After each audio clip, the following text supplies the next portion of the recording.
Ada yang pernah dengar siapa Niccolo Machiavelli? Ada? Belum pernah dengar, Pak. Belum pernah dengar. Nah, ini saatnya kalian mendengar Belum. siapa Machiavelli. Ini kalian yang senang berorganisasi, kalian yang senang tentang diskusi-diskusi politik itu, menurut saya kalian bisa melihat konsep berpikirnya dia. Unik, unik banget konsep berpikir manusia satu ini, filsuf satu ini. Eh, Teman-teman, menurut kalian ya, penting nggak seorang penguasa itu mempertahankan kekuasaannya? Menurut kalian, gimana? Penting Penting. nggak seorang penguasa? Mengapa penting menurut kalian? Mengapa? Mengapa manusia penguasa itu penting untuk mempertahankan kekuasaannya? Ada yang bisa kasih pendapat? Ada? Apa manusia penting mempertahankan kekuasaannya? Atau gini lah, saya langsung berikan contoh. Jadi ada banyak contoh bagaimana pemimpin penguasa itu mempertahankan kekuasaannya ya teman-teman. Contoh nih misalnya nih, Soekarno di Dekret Presiden 5 Juli 1959 itu dia perintahkan bahwa Indonesia kembali ke demokrasi terpimpin di mana Soekarno diangkat menjadi presiden seumur hidup. Itu contoh bagaimana kemudian cara penguasa ingin mempertahankan kekuasaannya.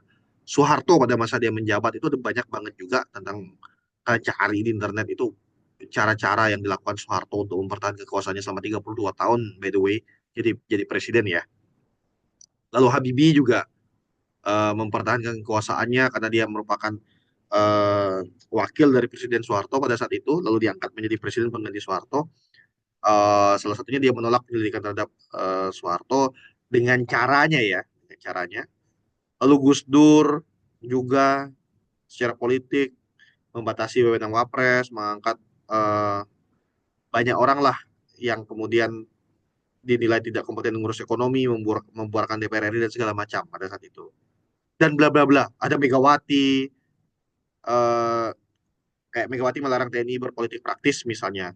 Uh, Kebijakan yang sekarang menjadi isu di mana ada dui fungsi TNI itu, Megawati membuat TNI itu tidak boleh berpolitik praktis, itu juga cara untuk mempertahankan kekuasaan, meneruskan kebijakan SBY, Jokowi, dan ini Prabowo. Ada banyak banget teman-teman cara untuk mempertahankan kekuasaan.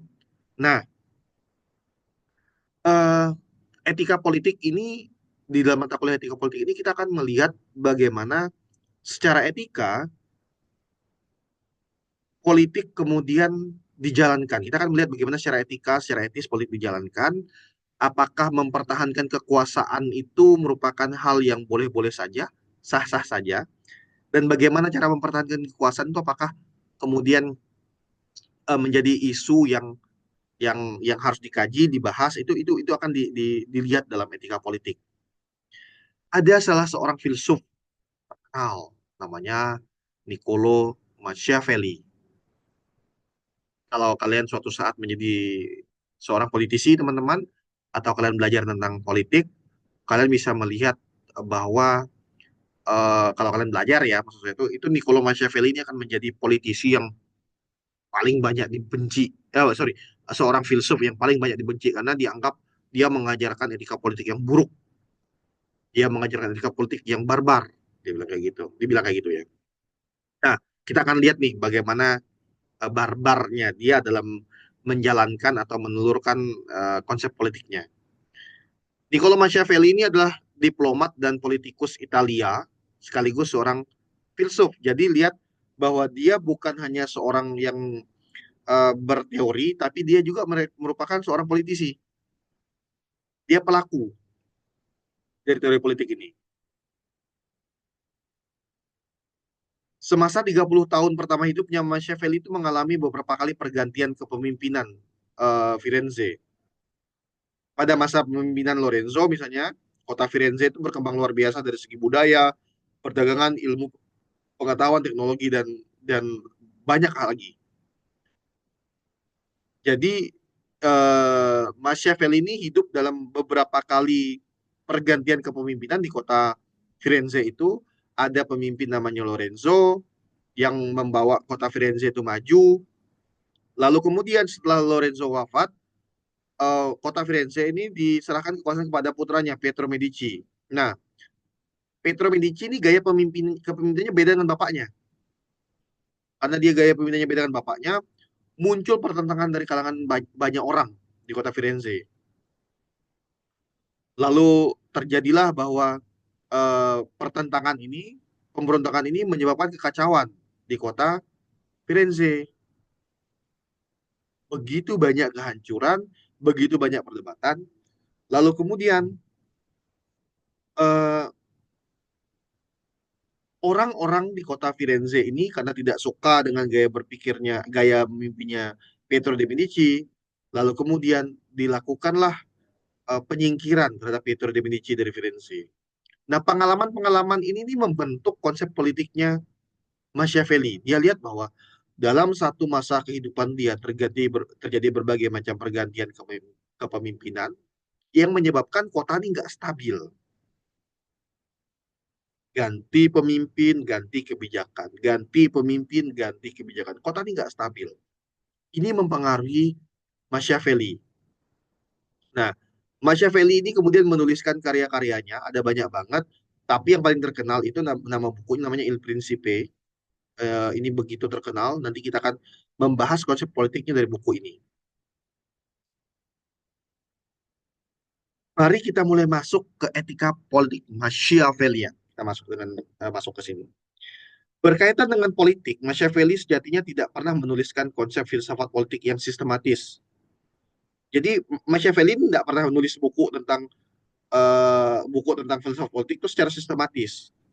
Dia itu hanya menuliskan tentang bagaimana panduan seorang pemimpin itu mempertahankan kekuasaannya. Dia membuat panduan tentang bagaimana seorang pemimpin mempertahankan kekuasaannya, bagaimana seorang pemimpin itu mengambil posisi orang yang berkuasa. Jadi lihat, dia buat panduan tentang bagaimana seorang pemimpin mengambil kekuasaan sekaligus mempertahankan kekuasaannya. Menurut Machiavelli, pergantian kepemimpinan yang dia alami selama dia hidup itu menyebabkan pemerintahan itu jadi nggak efektif. Nggak efektif. Bayangkan, belum memimpin sudah diganti, belum memimpin dengan baik sudah diganti, belum memimpin dengan baik sudah diganti. Jadi Machiavelli berpikir, wah nggak bisa nih, kalau misalnya pemimpin ini diganti-ganti terus, ya kacau sebuah negara. Hal-hal baik itu bahkan belum sempat ditanamkan, sudah berganti kepemimpinannya, kata Machiavelli. Maka Machiavelli itu nggak setuju nih kalau misalnya ternyata pemimpin itu berganti-ganti. Dia mengidealkan sebuah negara di mana pemimpin yang baik, pemimpin yang tepat itu memimpin selama apapun yang dia mampu. Karena itu, dia buat panduan bagaimana memperebutkan kekuasaan dan bagaimana mempertahankan kekuasaan. Nah, Machiavelli mulai dengan pertanyaan. Saya nggak tahu nih, kalau menurut menurut apa ya, menurut kalian teman-teman, menurut kalian apakah seorang pemimpin itu harus baik apa enggak? Kalau menurut kalian? Jangan, Pak. Wajib, Pak, wajib.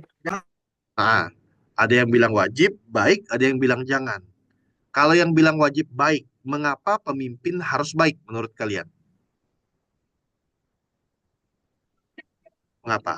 Biar Biar sistem pemerintahannya juga baik. Oke, pemimpin baik supaya sistem pemerintahan juga baik. Jadi bupati itu harus baik supaya sistem pemerintahan juga baik. Oke, yang tidak setuju pemimpin harus baik, apa alasannya? Apa alasannya? Atau semua setuju pemimpin harus baik semua? Apakah presiden harus baik? Terus, apakah bupati harus baik? Atau nggak harus? Mana menurut kalian? Ada yang berpendapat berbeda? Ada?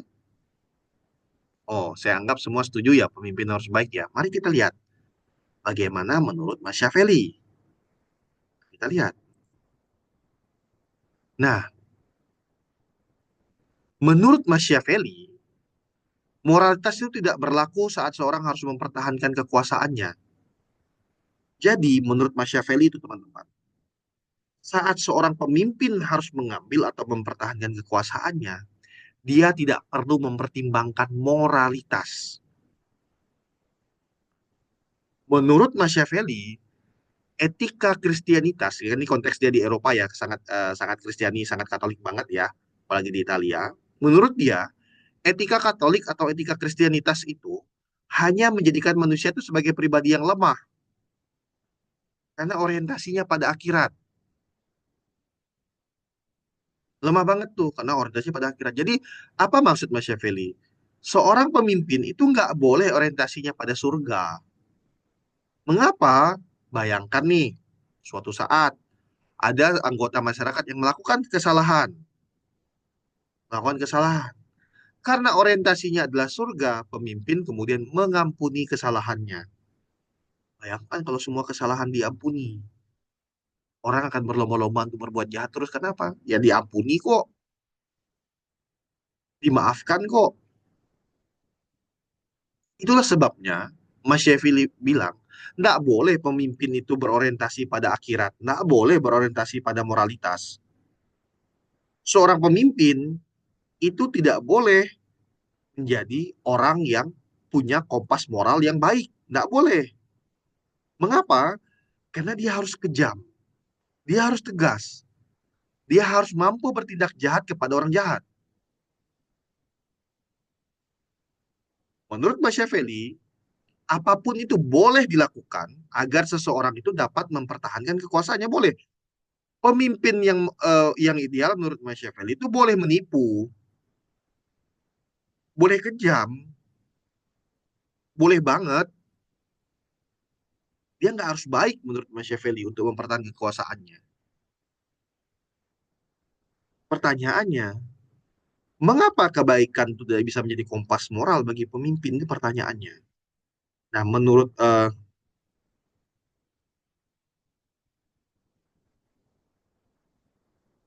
Machiavelli, pemimpin yang baik adalah pemimpin yang tidak boleh mencoba mempertahankan wibawanya di hadapan masyarakat.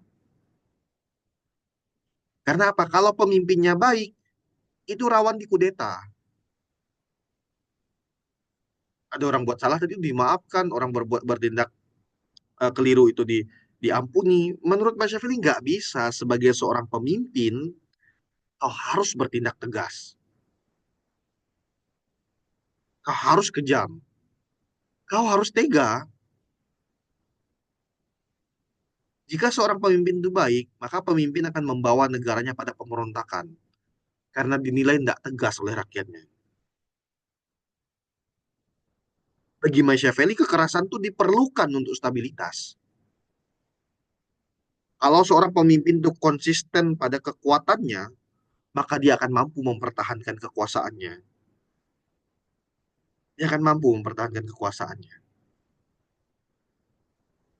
Diplomasi seorang pemimpin, kata Machiavelli, itu harus licik dan kuat.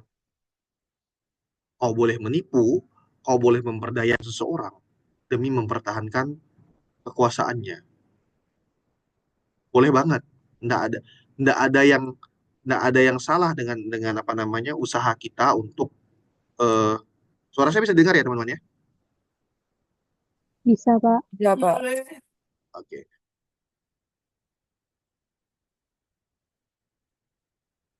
Oke, wait. Jadi menurut Machiavelli itu nggak ada yang salah dengan kamu bertindak kejam, kamu bertindak jahat itu kalau sejak kamu mau mempertahankan kekuasaan itu nggak masalah.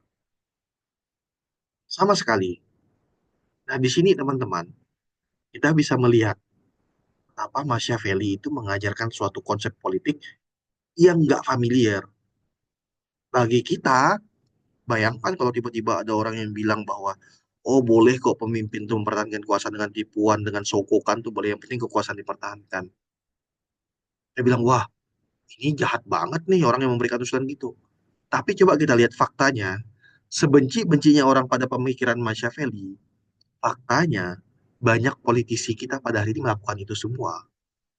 Di depan publik orang akan mengkritik Machiavelli dengan apa yang diajarkan. Tapi di belakang layar, semua orang melakukan. Banyak orang melakukan apa yang dikerjakan oleh Machiavelli. Yang diajarkan oleh Machiavelli. Nah, tinggal kita nih, sebagai orang dengan ajaran moral, dengan etika yang diberikan selama ini, nanti suatu saat kalau kamu jadi pemimpin, apakah kamu menjalankan strategi Machiavelli, atau kamu punya konsep politik tertentu, etika politik tertentu yang kamu jalankan. Sebenarnya tergantung dari apa yang kamu pahami dan kamu yakini.